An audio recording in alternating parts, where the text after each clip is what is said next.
It's time for AggroChat, the official podcast of the stalwart gaming community, where we talk about stuff and things and the stuff about things. And sometimes gaming. Let's start the show. Hey folks, it's that time again. Time for another episode of AggroChat. This is episode 575. I'm Kodra, and I'm joined this week by Ace, Hello. Ammo, Hello. Ashgar, Hello. and Thalen. Hey there. So we're getting back into the swing of regular episode recordings. And so this week we're going to start with the topic of Fields of Mistria went to 1.0. Hooray. Steam keeps recommending this one to me, and it sounds like maybe I need to bite the bullet. Do you like that true? Stardew Valley? I do like Stardew Valley. Then you will like Fields of Mistria. Yep. I am also recommending this one.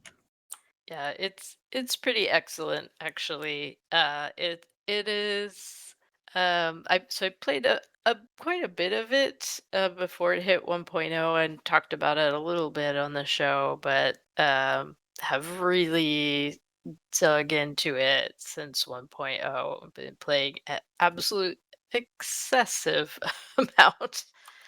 And it's very much what is Stardew Valley, but even more chill and with, I would say, more interesting characters.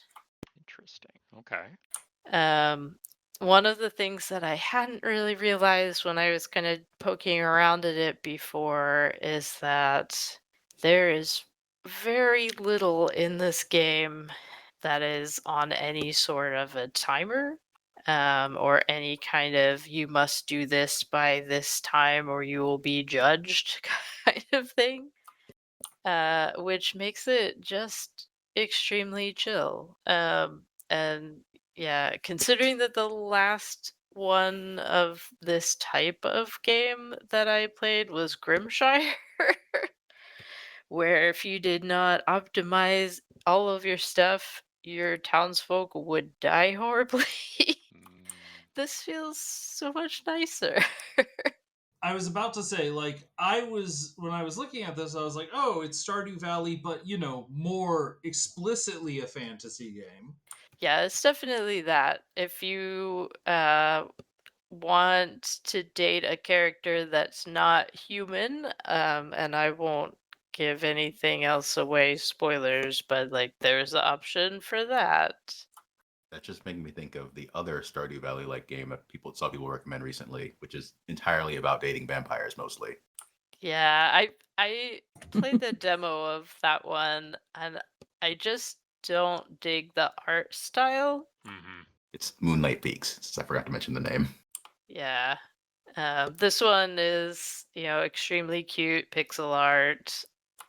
All of the NPCs are extremely cute and the stories are very well done. I am in my second year on the farm and I am just kind of getting to the point where I can start dating people.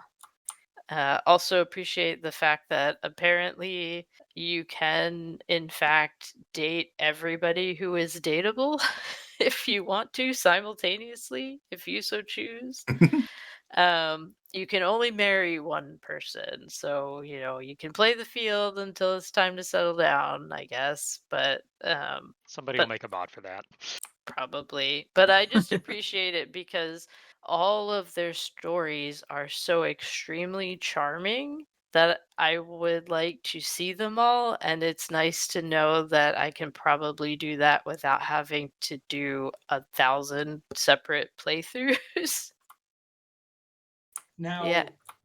so one of the things I do remember about Stardew Valley, like there was a dungeon you would go into, and it was kind of a Zelda-esque thing. Is there a more like fantasy version of that in this game as well?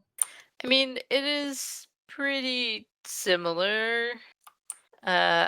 Extremely similar to Stardew Valley there, but you do get spells. So, Yeah, mostly useful on your farm, like giving you stamina back or watering your crops for you, um but also helpful in the dungeons. For instance, there's some levels that have lava, and you can use the same spell that lets you water your crops to just water all the lava and turn it into rock. Yeah, Emo, I don't know how far you've gotten, or I'm curious your thoughts too. Unfortunately, I've not had much time to play it. One thing that I thought was really cool that attracted me to it, the art. We've mentioned it's very cute, but it's also kind of a 80s anime aesthetic, which I really enjoy. That's exactly what I was about Yeah, to say as I'm looking at these screenshots. Like, oh, all the close-ups of these characters look straight out of 80s anime. So yeah, right. like But this character looks like a Sailor Moon villain. That's yes. awesome. Hmm.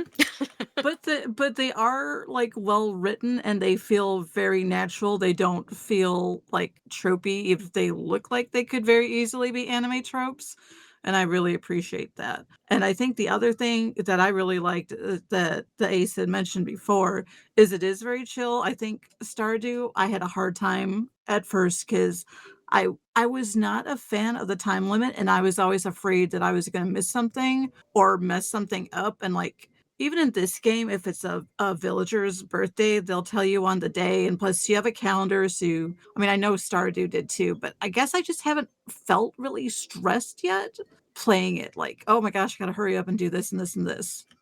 Yeah, Yeah, early Stardew especially has that problem where there's like all these things that you need to do and Right. not very much time in a day. Yeah. yeah. And this, yeah, like Amo said, I really love that when you wake up in the morning, it just tells you, hey, it's so and so's birthday today. Hey, you should go to the inn and hang out with people tonight. Yep, You don't even have to look at the calendar every day for that. And the calendar is in your room right next to where you wake up, which yep. is also nice. Yeah. Yeah, the Friday nights at the inn are, like, one of my favorite parts of the game so far too, just because you get, like, all the characters gather there, and they're playing games and stuff, and one of them is kind of a fantasy D&D type of game, so it's very cute. Yeah, I love the Friday nights at the inn, and unfortunately, like now that I'm into the second year, there's a little bit less of the little vignettes of like playing the games together and that kind of Yeah. stuff, less of the conversations and more just regular interactions, but that absolutely was one of my favorite parts of the game. It's very good at introducing you to the characters if you don't feel like running around town and chasing down everybody to talk to them every day. You get a good bit of who they are when you interact with them on Friday nights, so you still get a good idea of who's who. I feel like it's also just easier to interact with more of the villagers every day. You know exactly where everybody is on the map. Um, you can see where everybody is at any given moment. Most of them aggregate in the inn at some point in the day, most days. Yep. Yeah, I do appreciate the consistency of the game, but it's still there's a lot of stuff to do and you don't feel pressured, and they have a lot of quests early on that you can do to quickly get up to speed on what you can do, what you enjoy doing to focus on. And just it's very, very smooth, very chill. Yeah, and there's a request board with lots of requests, but there's no timer on them. So if you happen to pick up a quest that wants you to get a springtime fish and it is just about to turn into summer and you don't have it, you can just leave that sit there until the next year. It's fine. No Yeah. one will be mad at you and it won't go away. And there's Okay. no Good. like meta timer of a limited number of years that the game runs through. As far as I can tell, no. And very specifically, like some of the characters that sort of give you advice in the game are just very explicitly like, hey, you don't have to rush through your day. Take your time. It'll Mhm. be here tomorrow. I like the mechanic of leveling up the village too, and they give you cosmetic rewards, which not necessarily a huge deal when your character is just a little sprite, but I think that's really neat. There's a lot of customization. You can choose your pronouns. It's just they really have it very inclusive and lots of as much customization as they can do with the little sprite character. Yeah. And as you go, you're also upgrading the town and not just one specific piece of the town, but you've got, you're putting artifacts and things in the museum, but you're also rebuilding a bunch of different buildings and repairing damage after the earthquake. So the very start of the game is, you're getting brought to this town because there was an earthquake and they're trying to rebuild. And so you get to see that play out. Mhm. And I also appreciate that very frequently in the dialogue you have the option to be extremely sweet and sincere or kind of snarky. Oh, yes, absolutely. There's a very early quest that's like, okay, we're gonna have to rebuild our stores, and it'd be really good if we can, save up some extra food. And one of your response options is, I'm gonna bring so many berries. Yeah. Early on, you will gather many, many berries. That's one of the first things you can do, and it doesn't cost your stamina. Oh, So yeah, definitely highly recommend, especially now that it's 1.0, all of the story is in, marriage and all of that stuff is in. Um, yeah, well worth picking this one up. I definitely need to pick this up. I also need to at some point actually play all the way through Stardew, I think. Because I've played like a couple of seasons, but never really seen a full playthrough through. There's a lot of content in Stardew. There is like whole additional maps to unlock and deal with, and so much. Hmm. All right. Well, also, since we've last podcasted, GenCon happened, and I was once GenCon. again there. Yay! Once again, a massive collection of the second biggest board gaming convention in the world, the wait, biggest what? in America. Oh, that makes sense then. If it's Yep. is it Essen in Germany? It is Essen in Germany. Yep. I'm shocked. But there were like 75,000 people there this year. Still an It absurd number. it yes, it's sold out like before. Like it's been interesting because I've kind of been charting, like, you used to be able to just show up at Gen Con and they still had badges available. That's no longer true. They are definitely sold out very quickly now. Well, I gather Wizards had a bigger presence again this year, Did they? I think.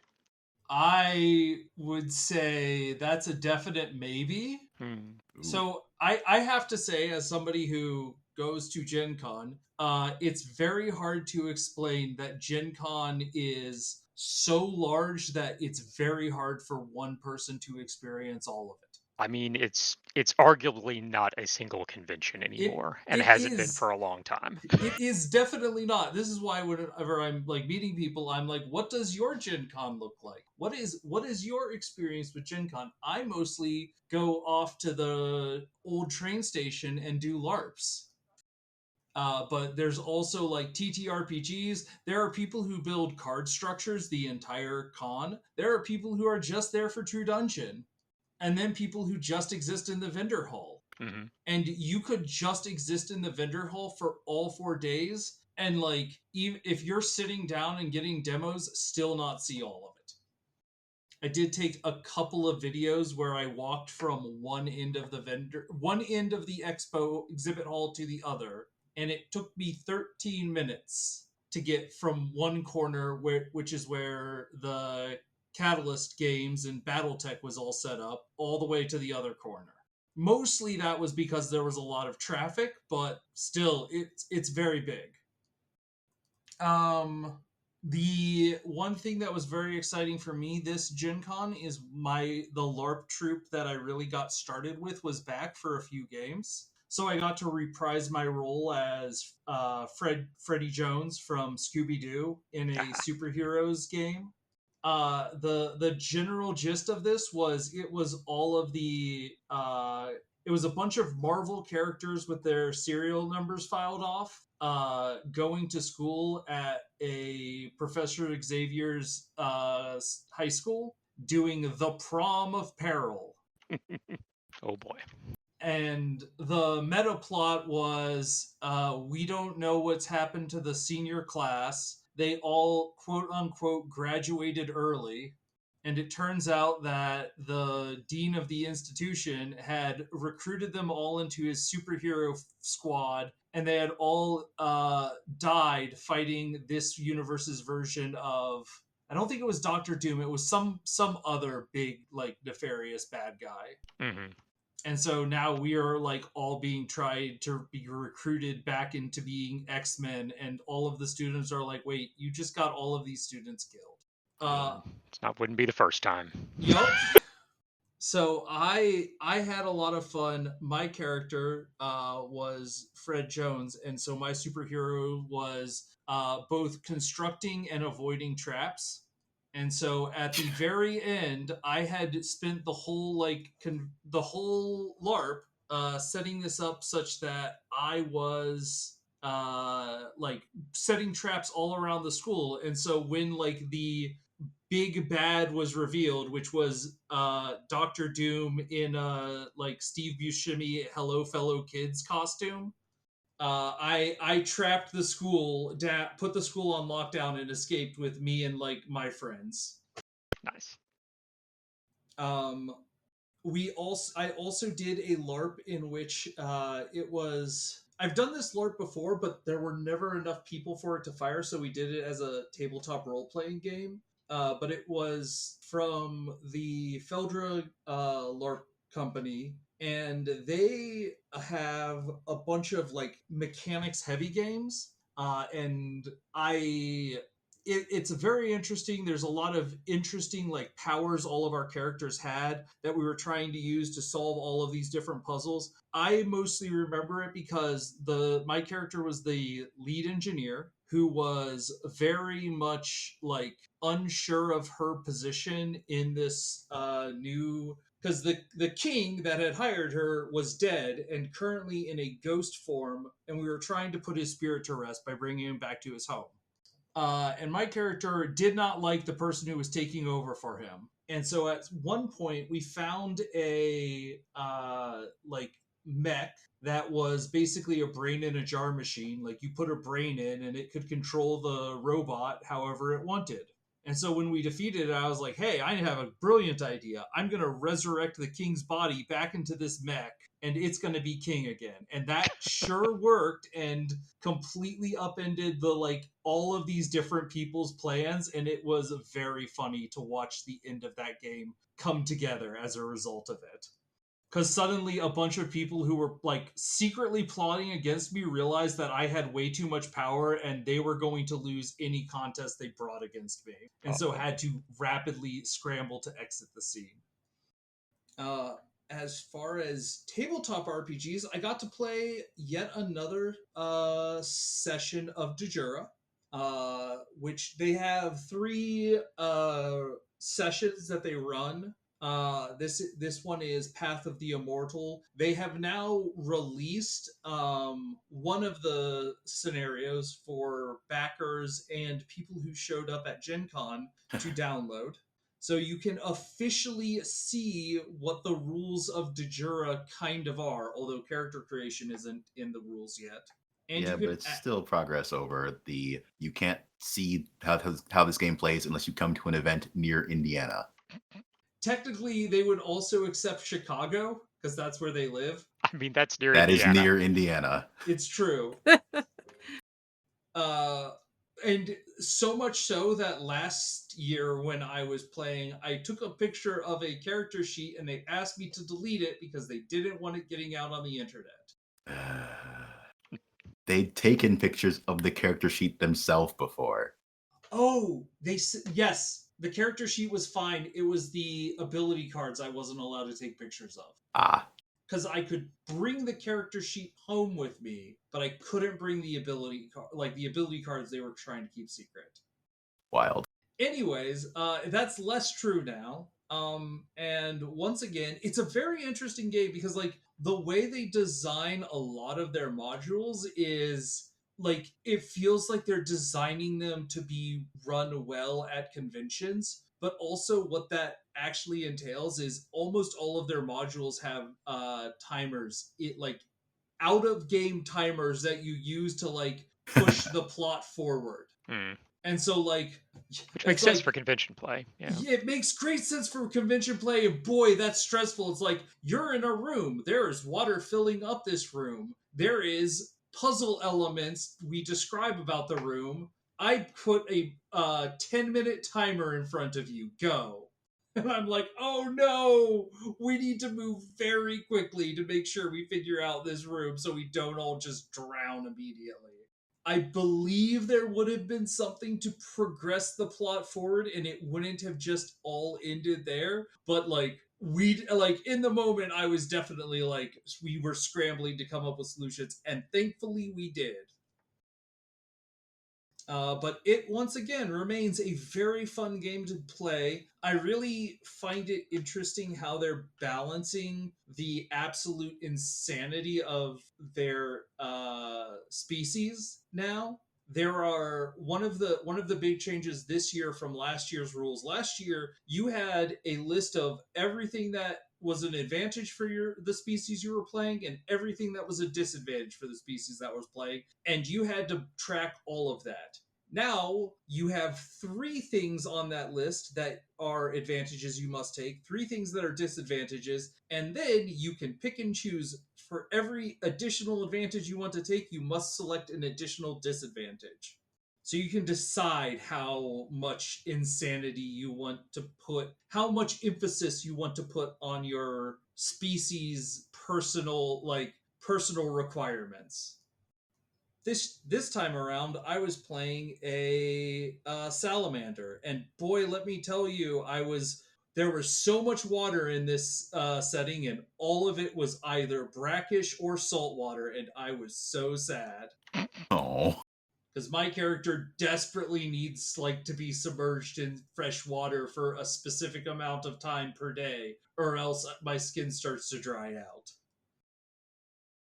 So a lot of that with your characters is about figuring out what mechanics you might use to overcome some of your natural disadvantages. Like also because I was a salamander, I was cold-blooded, and as a result, my character carried a bunch of heating stones around in case I was ever in a cold environment. Ultimately, I'm once again saying this is a very interesting thing, and if you can find somebody who has backed it, or if you back it yourself, now you can at least run through a scenario with you and friends. You might have to figure out something to do about the dice, though. Because the dice are all custom to de jure, you would need to, like, just define certain faces to mean certain symbols. Which I do think is awkward, and I hope they start getting those dice shipped out to people. they said they sent out codes for digital dice, but because I don't have them, I have questions. What does digital dice mean? Oh, I guess like something that you could run on a computer. Sure. Yeah. The other new TTRPG I got to play was the Fish Out of Water, which is again an interesting structure to it. It is a game where the concept is you are basically mermaids going on mermaid rumspringa. You are given legs for 3 days, and you have to go and experience the human world and figure stuff like complete your objectives and learn about things and make sure that you get back to the water before 3 days and your legs go away, otherwise you're stuck out there forever. And it was very fun because like the whole concept that they were using for this convention is you have been like dropped at GenCon, but you are still mermaids who have no understanding of the surface world. And so like, do you have money? Question mark. Like your characters have no concept what human money is. So do you have badges? No. How are you going to or the our problem was yes, we were given badges up front. We were told that these were badges to like attend the convention. So that wasn't a problem, but like we didn't have any tickets and we didn't have any way of like acquiring tickets that we knew of until we looked into our mysterious box of treasures and found that we had a small rectangle that apparently could be used to get tickets because it was somebody's credit card. Aha. So it was very much a like, as a player, you're trying to figure out what the clues are that you have, but also still role play as like, we are completely lost. Please help us, fellow humans. Yeah. And if you start, like, you are a magical mermaid, you have magical powers. If you start doing stuff, you can start drawing suspicion onto yourself, and there is a tension meter that starts going up. And like by the end of the game, we had caused quite a bit of catastrophe because somebody decided to like use a mermaid song to like create a bunch of. Well, they were trying to do something else, but they rolled really badly, and they had created some sort of zombie army. Oh no. So my character was like very into the idea of boffer larps, and so I had already like made a bunch of friends with the boffer larpers, and so I tried to form an army to go fight the zombies, and I flubbed all of my rolls as well. And by rolls, everything is done by like dice coin flips, in which tails are the successes because you are in fact a mermaid. Mhm. Tails are good. Perfectly reasonable. Of course. But it's definitely like it is a game that is designed to like have there are 3 days that you're going to play through it. There is a morning, afternoon, evening time slot, and then there's a bunch of the idea was whenever you make a roll, you flip a certain number of dice, and a success can achieve either the intent, which is like, what are you trying to do? Do you succeed at the thing you're trying to do? Time, do you do it in a short enough amount of time that it doesn't move you to the next time slot? And cost, if you don't satisfy the cost, you take a negative status penalty to something. And so like it was very much a like, can we manage to get our accomplishments done in the amount of time we're given without drawing too much attention to ourselves? And we were definitely a maybe on that one. But So did the mermaids flood GenCon? Is that what happened? Really? The mermaids, yes, that's clearly what happened. That's actually, I forgot briefly that GenCon did have a tornado warning, and it was very funny. I knew that some bad weather was happening, but I didn't realize exactly what was going on. And then I like walked from like the sky bridge because I did not go outside this entire day because it was raining, and this is GenCon. They have everything connected such that you do not have to go outside. Basically, all of the hotels are connected via a series of sky bridges. So I could get from one corner of GenCon to another as long as you know the secret path from the convention center to Union Station through the secret like there's a passage, the sky bridge that goes through like a train exhibit area. It's definitely the most hidden path that I know of in GenCon. But I got into the exhibit hall as soon as they started saying there's a tornado. Like, please do not panic, but do stay away from all exterior walls and glass windows. We are under a tornado warning. Was it actually a warning? It was actually it was not just a watch? warning. Okay. I don't know. It was definitely a warning. I don't know which is more severe, watch or warning. Oh, warning is more severe. Watch is the conditions are right that a tornado can form. Yeah. Warning is a tornado exists and has been sighted. Cool. Yes. A tornado existed and had been sighted. we were under a warning for in relative terms, we were only under a warning, I want to say, for like 20 minutes, actually. Mhm. But those were like 20 minutes before I was supposed to get to an event that was through a sky bridge, which I was definitely told in no uncertain terms I was allowed to go to. Yeah, no. that's the worst place. And like the rain was bad enough that like leaks had sprung in the top of the convention center. And so there were just some like areas in the exhibit hall where rain was just coming down onto the exhibitors. That seems troubling in a separate way from just the severe weather part. Mm-hmm. There was like we also saw one area where like water was in one of the hallways just gushing down. And actually I was so GenCon is the one time of the year where I definitely imbibe too much. And so it was Saturday night and we were in the like lobby of the Omni at 3 a.m. in the morning talking to friends when the like ceiling next to the front desk just collapsed down onto the floor. Awesome. It was crazy. Glad you survived the experience. I am also glad we survived the experience. It is definitely a story to tell. But also I managed to get to my LARP in time, so that was also fun. Yes. Because that was the end of the 5-year-long space Cthulhu in Space, where I was playing the chef for cannibals who sometimes had to cook his own arm, and it was a lot of fun. Like my character got a very good full circle moment where like I sacrificed a character like and it traumatized me in the very first game, and then I became the sacrifice in this game.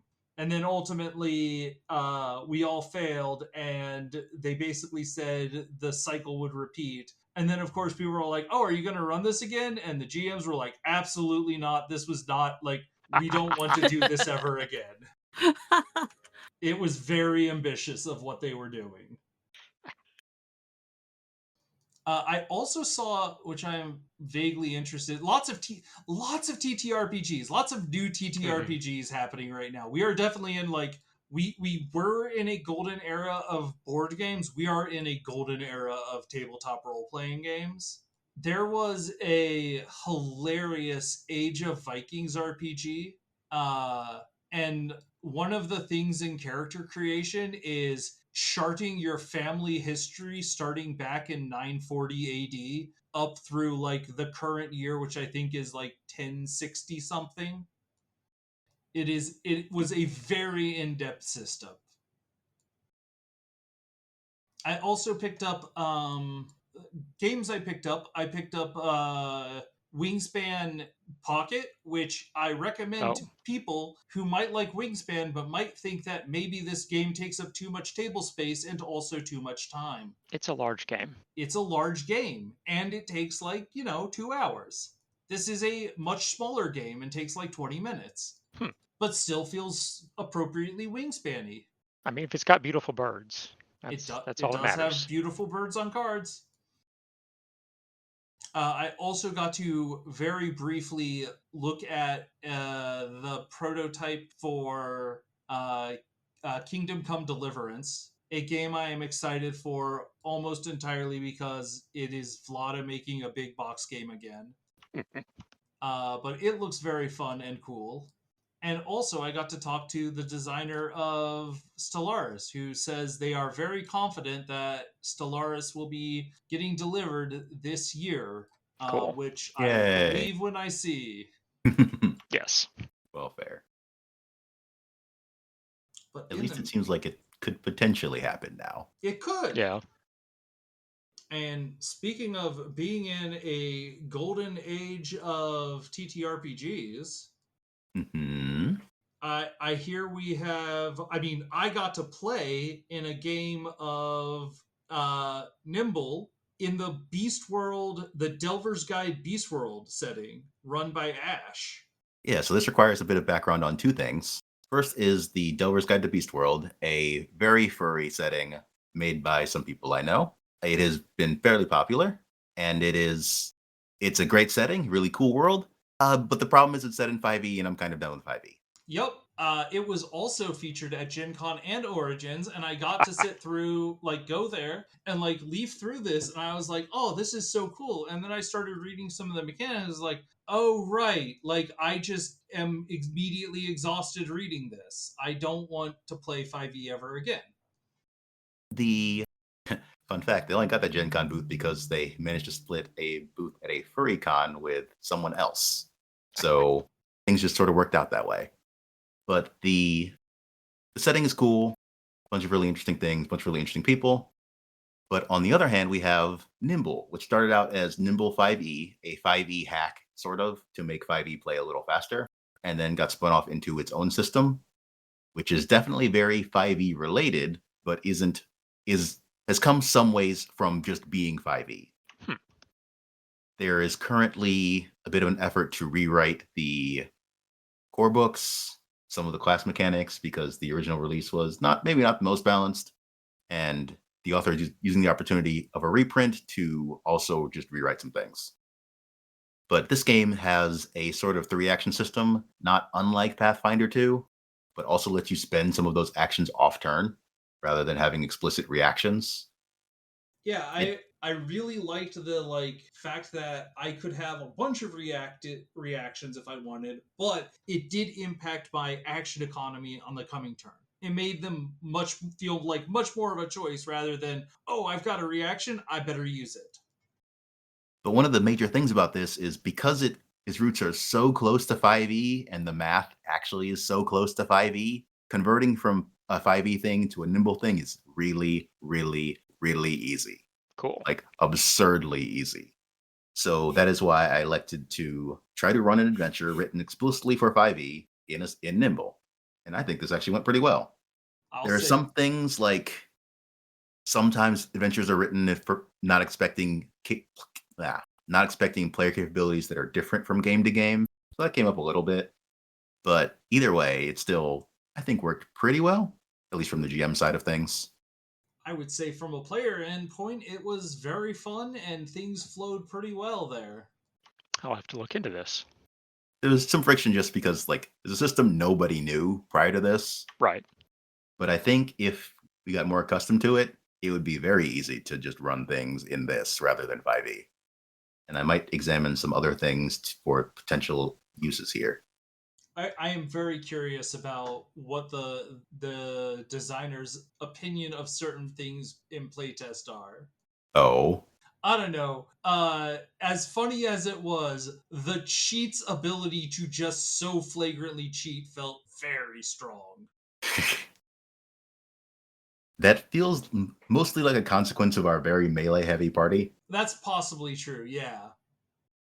So one of the ways the game works, which I think is actually quite fascinating, is you don't ever roll a d20 to attack. You just roll damage. And let's say you're rolling a d6 for damage. If you roll a 1 on that d6, you've missed. If you roll a 6 on that d6, you crit, and you get to add another d6, and crits explode. And so you add all of that damage up, and that's how much damage you deal. This means that, actually, a d4 weapon is kind of interesting.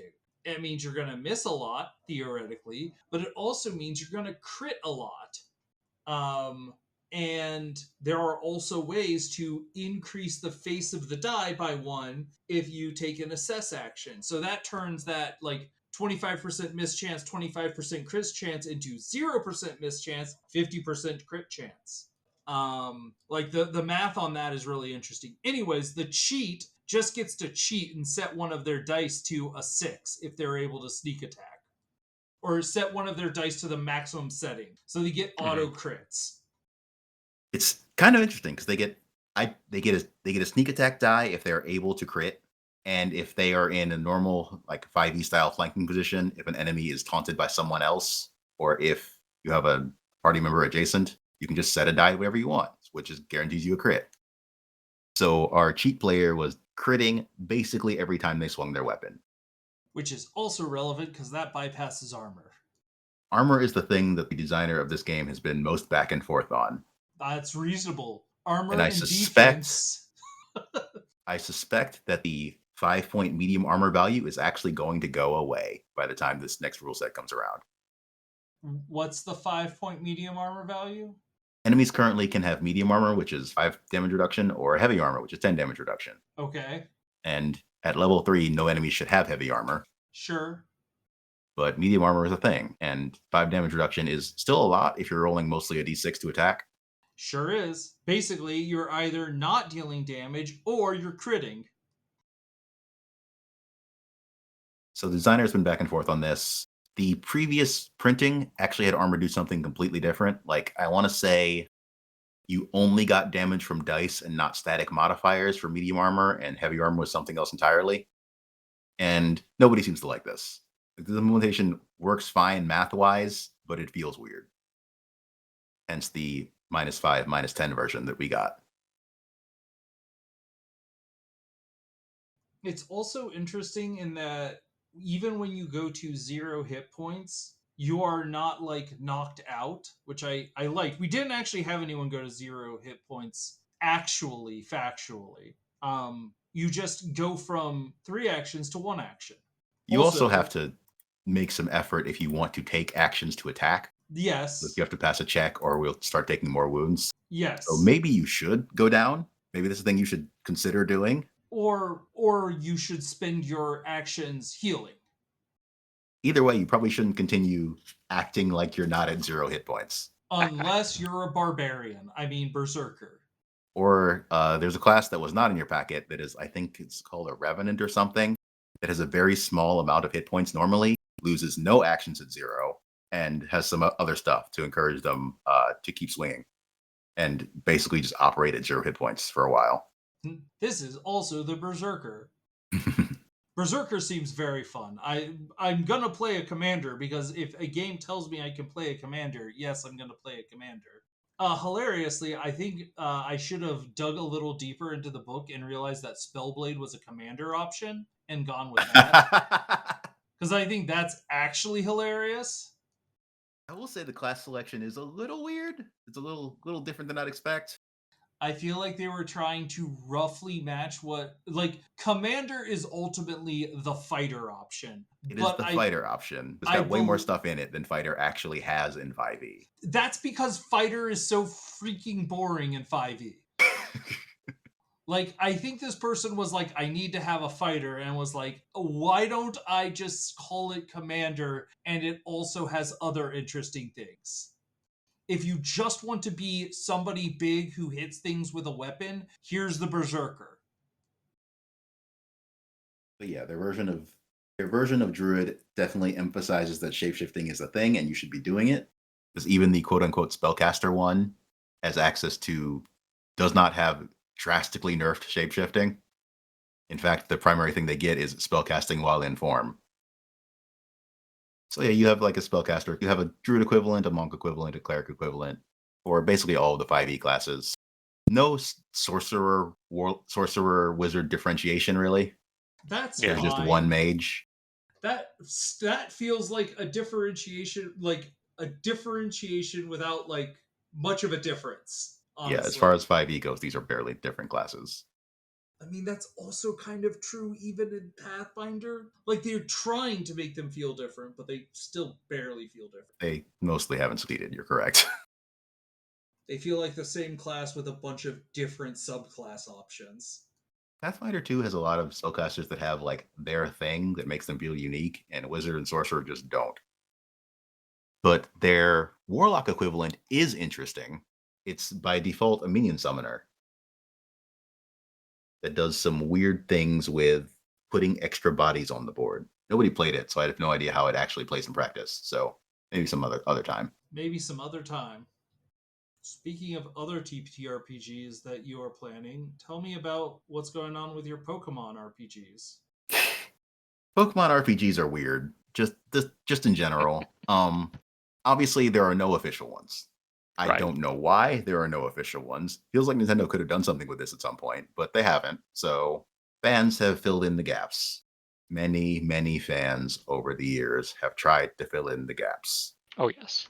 I will say that my son has been talking to me about building a Pokemon attack calculator that he can do with dice based on the official Yes. attack mathematics. Yes. Does your son know how complicated the actual official attack mathematics are? He says he's gonna need 5 D100s. He might be getting close. Wonderful. Anyway, many people have tried to make Pokemon RPGs over the years. One of the most, we're going to call it the biggest one, even though it's really more than one, is Pokemon Tabletop Adventurers / Pokemon Tabletop United / Pokemon Tabletop Odyssey, whatever it's going by these days. It is, I don't know if I'd call it the first one, but it is definitely one focused on you being a trainer and having Pokemon and exploring that sort of space. I have not played this one. I've heard it's super crunchy. Yeah, I've also heard this. When I was looking at systems to run a game in, I did come across this one. I keep coming across this one because it's the one that, quite frankly, survives. Despite people having a lot of complaints about it, a lot of people are into it, and a lot of people keep it around and the information about it circulating, so on and so forth. The other one used to be a game called Pokeroll, which was much lighter weight. I ran a one-shot in a mystery dungeon setting using this system like some years ago now. I enjoyed that one shot quite a bit, and I think my son also played in that. Your son did also play in this, yes. Or at least accompanied you while you played in this. It was very helpful. He knew all of the type matchups. Pokeroll is basically dead. Site's down, there hasn't been any updates in years. They put out the materials on they open sourced the materials and stuck them on archive.org so they're still available. But it's basically not a game anybody cares about currently. It has a subreddit that hasn't been posted to in 5 years. Well, in the gap left by Pokeroll have been a bunch of different people trying to do a bunch of different things to make a less crunchy Pokemon game. And oh boy, this space is a mess. I've been looking at a few things because I would like to run a mystery dungeon game, and Pokeroll is explicitly badly suited to this because it expects trainers to be involved. You mean Pokemon Tabletop? Or yeah, Pokemon Tabletop Adventures is bad for this. And I've found a few things of, let's call it, varying quality. There's one that I have some faith in that I would like to try to run a one-shot in at some point. That's the thing I'm currently working on putting together. But I've seen things like, oh, we just took some Pokemon games and based on D&D. Like, we just took the D&D rules and like, we're totally going to run Pokemon in this. It's fine, I promise. A bunch of, hey, we think we can simplify the game math into something that works in the TTRPG, which is objectively incorrect. Yeah, good luck. Even Pokeroll kind of had that problem. A bunch of these games want to take the entire Pokédex and like give everyone stats and figure out how everything works. And this is not a good idea. You shouldn't do it. The reason I have faith in the Mystery Dungeon game is because they're like, you know what? No, classes. We can have classes. You can slot a Pokemon into one of these classes. Just pick one. There are things like the Explorer and the Charmer and things like that. But it feels like the space Pokeroll used to sit in is just kind of missing. There is not a more simple Pokemon RPG that is like at all reasonable. I suspect run into the problem that the sort of person who gets excited enough about it to actually commit to developing such a thing gets real in the weeds. That is probably a true statement. I mean, I feel like this is true for most Pokemon fans. Yeah. Well, hey, maybe we'll end up with an official D&D Pokemon role-playing game because with the way Wizards is currently going, I would believe that could actually happen. Well, because as I was saying, I heard Wizards of the Coast had a lot of announcements, had a pretty solid presence at GenCon, and the big thing they announced is, you know, that Universes Beyond thing that you love so much in Magic the Gathering, it's coming to D&D. World of Warcraft is the first one that is officially announced now. Wasn't there already an official WoW RPG? I think there was, yeah. But this is going to be Dungeons and Dragons, World of Warcraft. And there's also going to be a Star Wars D&D. Not D20 Star Wars. That's a whole different thing. That already happened. Wow, Somehow this is Star Wars in D&D. How is this going to work? I have no idea. How is Fantasy Oh. Flight? How are they not in breach of contract with Fantasy Flight? Fantasy Who Flight probably knows? doesn't have that I don't. license Yeah, I don't think anymore. Fantasy Flight has it anymore. Yeah. They're still making tabletop games for Star Wars, though. But not the role-playing game. Huh. Yeah, I don't know. The role-playing game rights for Star Wars have also been real weird. They have. Because one of the reasons they never made a PDF of the Fantasy Flight Star Wars is because that would be an electronic game. And at that time, EA had the exclusive license for those. And the other big announcement they had, which I will admit I'm a little excited about because I am old and I have nostalgia, is that Weiss and Hickman are going to do some new Dragonlance thing. R.A. Salvatore is going to do some new Dristor Orden thing. And a never-before-seen adventure created by Gary Gygax is going to be published. So I will admit I am curious. Oh, also, Dark Sun's coming back, and it's going to be so bloody and sexy that they have to shrink wrap it. So that's exciting. What? Yep. That feels unnecessary. It does. It's very funny because, like, everything you're saying definitely seems to have hit the news sites about Gen Con. Like, you're like, oh, there was a huge Wizards of the Coast presence. And, like, I didn't see any of this out on the floor. I don't know. So it sounds basically, like... the reason I heard this is because I listened to a podcast that is two game designers, one of whom was at Gen Con. Also, he lives in Chicago, so he was, running around during all the tornado warning, being like, "Yeah, this is the Midwest." Like, So I will yeah. say that it feels like Wizards didn't really have the exhibit floor space at all. I think maybe they were over in their own building. They might have been over in their own building.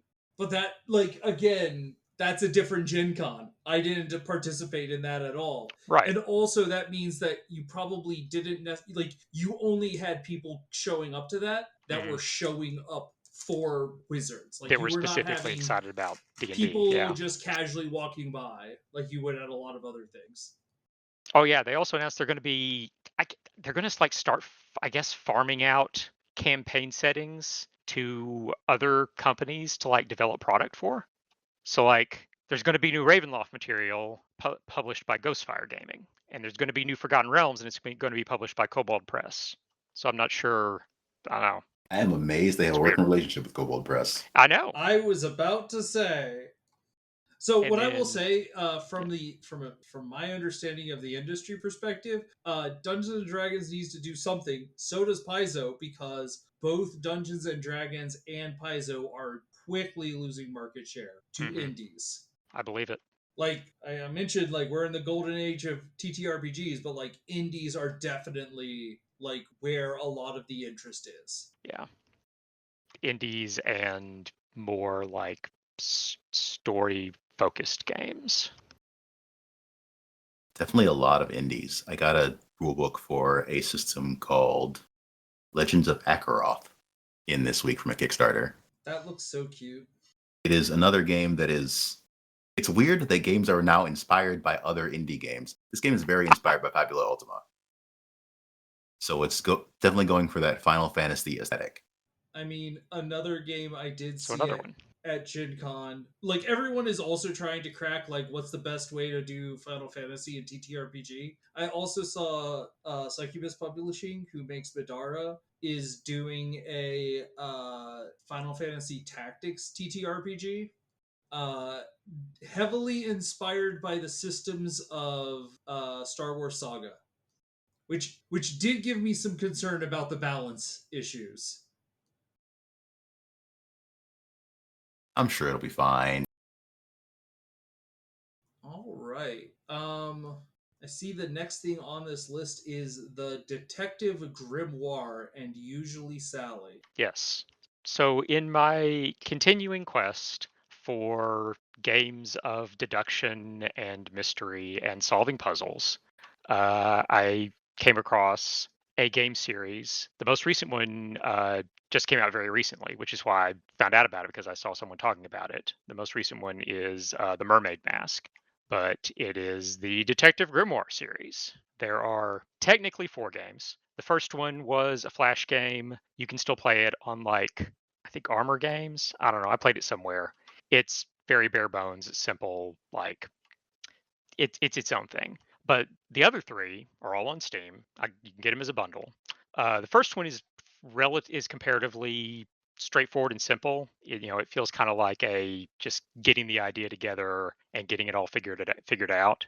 And it's just Detective Grimoire, and it's basically a game where there has been a murder. You are a detective. You come to this place to investigate the murder by wandering around and looking at the scene and finding clues and talking to suspects and asking them questions, asking them about the clues, eventually gathering enough information to determine that there's something suspicious going on with this suspect, and determining what it is by having a conversation with them and making the right choices and everything.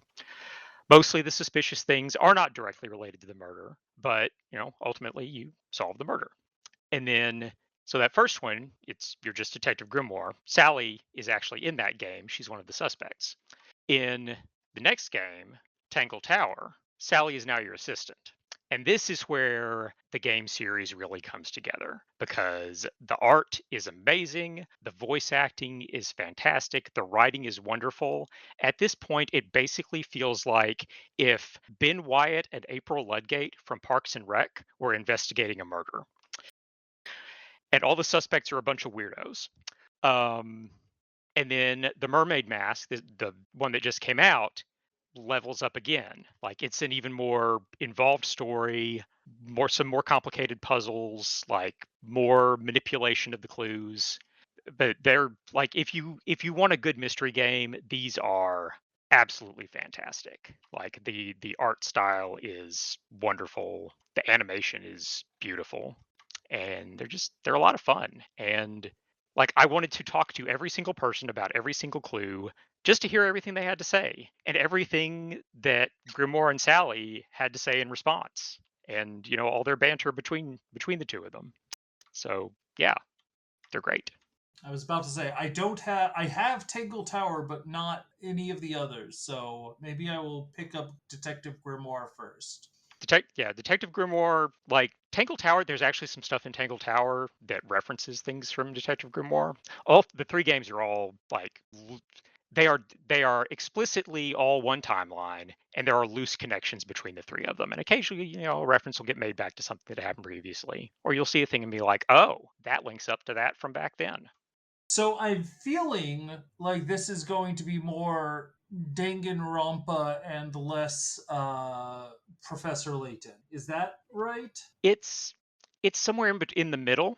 The puzzles, there is a logic puzzle aspect to the puzzles, but they're not so abstract as the Professor Layton puzzles.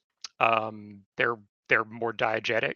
Uh, like, it's opening locks and solving weird little puzzles that will unlock a thing and reveal a new clue.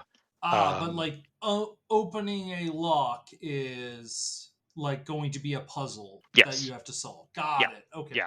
yeah. It's lots of manipulating devices, like taking all these parts and putting them into the correct spots to interrelate, to match up with the clue you've determined, as to how you're supposed to solve the thing. Because generally, when you look at the puzzle, like, here's this thing, and first question is like, figure out, what do I even need to do with this thing? Sometimes fairly obvious, sometimes it's less obvious, but yeah, they're a good time. And the overall meta story involves cryptids, just Yay. Spooky which are cryptids. always good. All right. Ace, I think you were the one who put Infinity Bounce onto the list. I did.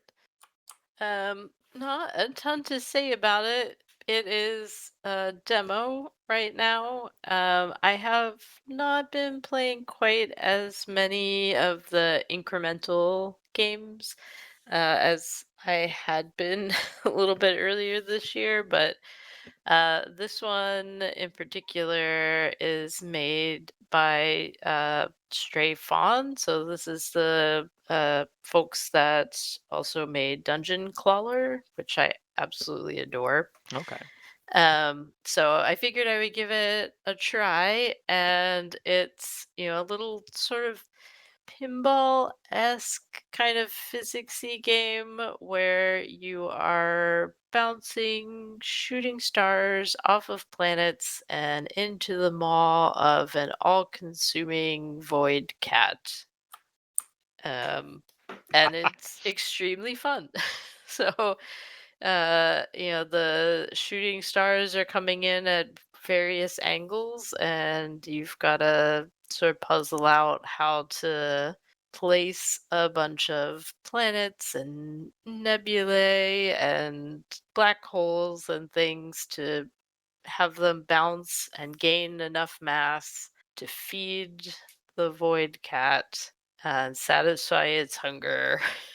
It's just very charming and fun, um, and can get a little frantic, but yeah, it's a good time, and it's incremental game and only a demo right now, so I haven't gotten super far, put a ton of time in, but I think it's definitely something I'm gonna be keeping an eye on. I don't know if we mentioned that Dungeon Crawler hit 1.0 earlier this year. I don't remember if we talked about it, but I mean, that's also extremely excellent game that I highly recommend. Yeah, I remember us talking about it, but I think just back when it was in early access, I did not realize that it had actually truly released. Yeah. Yeah, I know I played some more when it hit 1.0, but I think other things were going on at the time, so I didn't dig in as much. So I should probably put that back on my list of things to get back to at some point when my all-consuming Fields of Mistria spree is over. I will say, Dungeon Crawler reminded me that at GenCon, I felt like I was stepping into a mysterious world because I had, up until that point, never heard of Dungeon Crawler Carl. How What? How? Wait, how? we We How? mentioned that on this show. yeah. Yeah. I guess I've heard of it, but I didn't realize what a cultural phenomenon it had become. Over the past 2 Yes. years, it has it has gone from this random thing a friend told me about that I then infected, others with, to it's everywhere. It's everywhere. You can even get Twitch drops featuring it right now too, for like Audible tie-ins or something. Oh boy. So I was the very first day I was there when they were like closing down the exhibit hall, and the apparently voice actor for the Audible Dungeon Crawler Carl Mhm. book was the person reading the like "We are closing in 30 minutes" voiceover, and people in that room just lost their minds with excitement to hear his voice. Yeah, I am not surprised at all. I clearly need to check this out. And They're a wild time. apparently, Audible is definitely a good way to check it out. Yeah, I like don't know about that, but you definitely should check them out in whatever format most appeals to you. like the books are great. The audiobook, I have not listened to the audiobooks. Like I gather they are they're kind of almost like radio show versions of the audiobooks in some ways.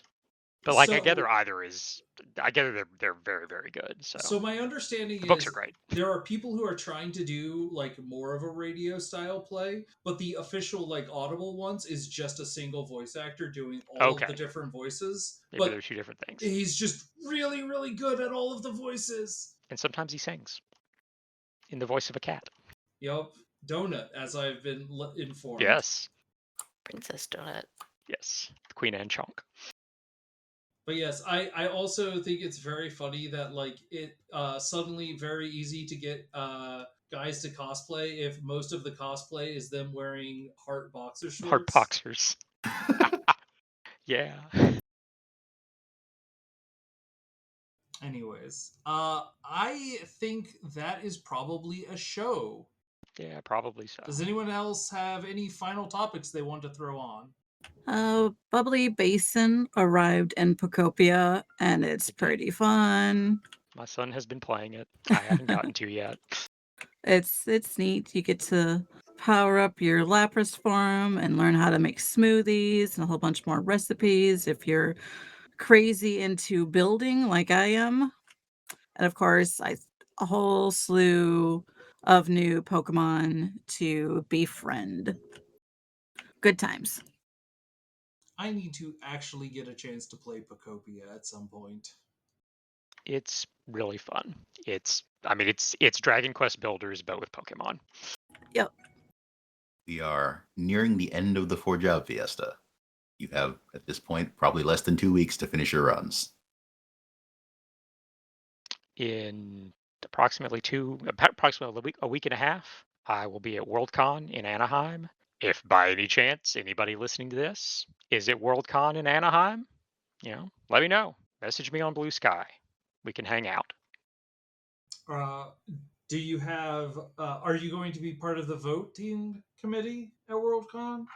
I mean, I voted on the Hugos. That you voting voted is on the closed at this Hugos point. already. Those Yeah. have closed. Yeah, I did not pay to vote on the 2028 Worldcon site, mostly because there's only one place that's still in the running at this point, so I'm pretty sure it's going to be Brisbane.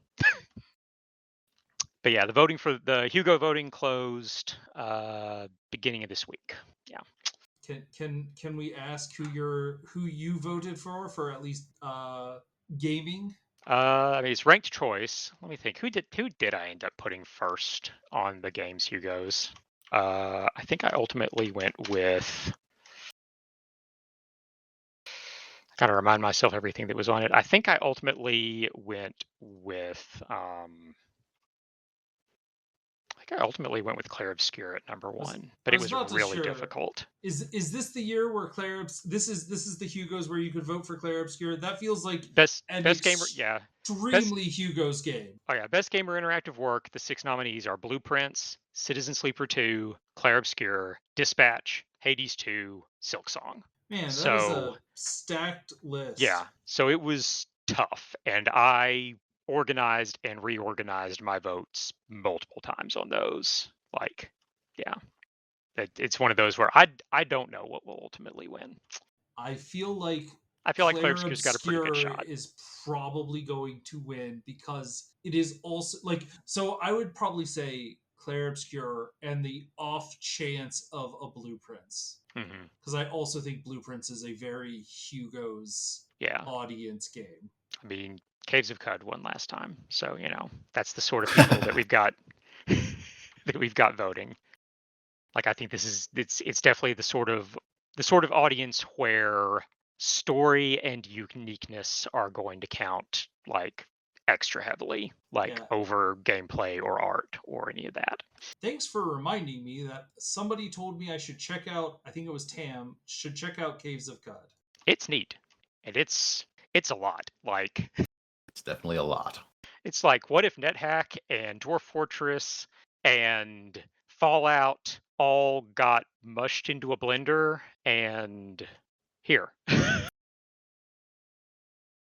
All right. Well, I think that's a show. Thank you, everyone, for listening, and we'll see you next time. Bye. Good night. Good night. Good night. See you.